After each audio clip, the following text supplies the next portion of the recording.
നമസ്കാരം. റാഫ്റ്റോ ക്രിക്കറ്റിലേക്ക് അവർക്കും സ്വന്തം. ഇന്ത്യയും ഇംഗ്ലണ്ടും തമ്മിലുള്ള 5 മത്സരങ്ങളുടെ ടെസ്റ്റ് പരമ്പരയിലെ ആദ്യ ടെസ്റ്റ് നാളെ ഹെഡിംഗ്ലിയിൽ ആരംഭിക്കുകയാണ്. ഓൾറെഡി ഇംഗ്ലണ്ട് അവരുടെ പ്ലേയിങ് 11 പ്രഖ്യാപിച്ചു. ഇന്ത്യയുടെ പ്ലേയിങ് 11 ആരൊക്കെ ഉണ്ടാകുമെന്നുള്ളതാണ് ആരാധകർ ആകാംക്ഷയോട് കൂടിയിട്ട് നോക്കുന്നത്. പ്രത്യേകിച്ച് വിരാട് കോഹ്ലിയും രോഹിത് ശർമ്മയും വിരമിച്ച ശേഷമുള്ള ആദ്യ ടെസ്റ്റാണ്.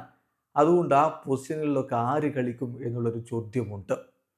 ഇപ്പോൾ പുറത്തേക്ക് വരുന്ന വിവരങ്ങൾ പ്രകാരം ചില പ്രധാനപ്പെട്ട തീരുമാനങ്ങൾ എടുത്തിട്ടുണ്ട്. അതിലൊന്ന് നമ്പർ 4, അതായത് കോഹ്ലിയുടെ അഭാവത്തിൽ നമ്പർ 4 ആര് കളിക്കും?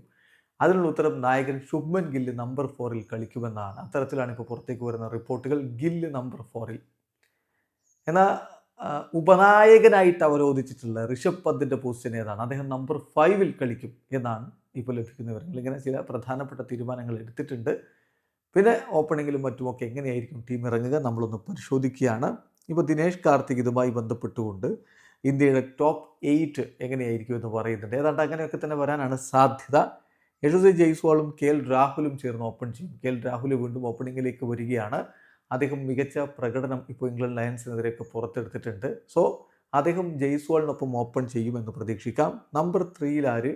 അത് സായി സുദർശൻ കളിക്കാനുള്ള സാധ്യത ഇപ്പോൾ കാണുന്നു. സായി സുദർശൻ വീണ്ടും ഫോമിലുമാണ്. ദെൻ ശുഭ്മൻ ഗില്ല് നമ്പർ 4 വരും. അതിനുശേഷം നമ്പർ 5 ഋഷഭ് പന്ത്.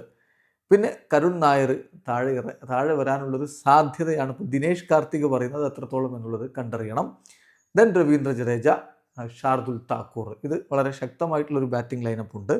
പിന്നെ ബാക്കി 3 ബൗളർമാർ, പേസ് ബൗളർമാരെ വെച്ചുകൊണ്ട് 11 കംപ്ലീറ്റ് ചെയ്യും. ഇത് ദിനേഷ് കാർത്തിക് പറയുന്നില്ല, പക്ഷെ നമുക്കറിയാമല്ലോ. പിന്നെ 3 ബൗളർമാരെ ഉൾപ്പെടുത്തുകയുള്ളൂ. ബുംറ, പ്രസിദ്ധും സിറാജ്, ഇങ്ങനെയുള്ളവർ. ബുംറയും പ്രസിദ്ധും സിറാജും 11 ഉണ്ടാകുമെന്നും കരുതാം. അപ്പം പ്രധാനമായും ബുംറ, പ്രസിദ്ധ്, സിറാജ്, പിന്നെ ഷാർദുൽ താക്കൂർ 4 പേസർമാർ അവിടെ ഉണ്ടാവുകയും ചെയ്യും. രവീന്ദ്ര ജഡേജ സ്പിൻ ബൗളറായിട്ട് ഉണ്ടാവുകയും ചെയ്യും. എന്നാൽ നിതീഷ് കുമാർ റെഡ്ഡി ഒക്കെ കളിക്കുമോ എന്നുള്ളത് പല ആരാധകരും ഉറ്റുനോക്കിയിരുന്നതാണ്. അത് സാധിക്കുമോ എന്നുള്ളതും കണ്ടറിയണം. ഇന്ത്യയുടെ പ്ലേയിങ് 11 കുറിച്ച് കൂടുതൽ വ്യക്തത ഇന്നത്തെ ദിവസത്തെ കൂടി ലഭിക്കുമെന്ന് നമുക്ക് പ്രതീക്ഷിക്കാം. വിശദമായിട്ടുള്ളൊരു പ്രിവ്യൂ വീഡിയോ നമുക്ക് രാത്രിയോടുകൂടി ചെയ്യാമെന്ന് കരുതുന്നു. വീഡിയോ അവസാനിക്കുന്നു. ക്രിക്കറ്റ് ലോകത്തെ കൂടുതൽ വിശേഷങ്ങളുമായി റാഫ്റ്റോക്സ് കൊണ്ടെത്താം.